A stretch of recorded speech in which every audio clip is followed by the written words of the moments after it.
2 KG মাগুর মাছের ডিম নিব, 2টা দেশি মাগুর, প্রায় আমাদের 1.5 বছর বয়স হবে। একটা মাগুর তুলো তো 1.5 বছর বয়স, ওই মুরাটা তুলো।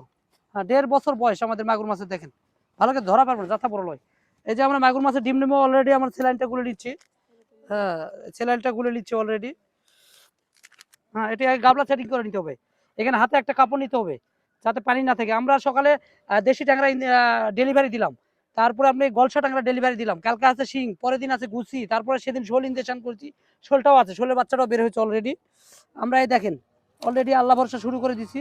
এই আমরা ধরে ফেলছি অবশেষে। বড় মাছ একটু ধরতে কষ্ট হয়। হ্যাঁ ধরে এখানে অলরেডি আমরা এখন ডিম নিয়ে নিব। অলরেডি এই যে ডিম চলে আসছে কাছে, এই যে এই যে এই যে এই যে বের হচ্ছে, এই যে অলরেডি আমরা ডিম নেওয়া শুরু করছি।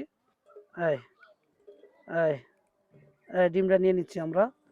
এই এই এলা দুইটায় 900 গ্রাম 1 কেজি ওজন, প্রায় 1.5 বছর বয়স।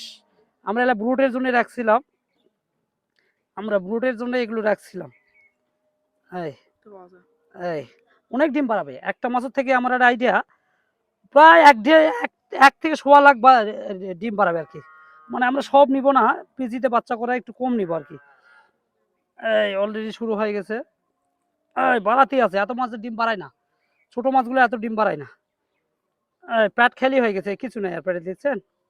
আমাদের কাছে সব মাছের পোনা রেনু পাওয়া যায়, শিং মাগুর ট্যাংরা পোপা কই কানো চাইর বোয়াল শোল চিতল গুচি পাম, এগুলো রেনুও পাবেন পোনাও পাবেন।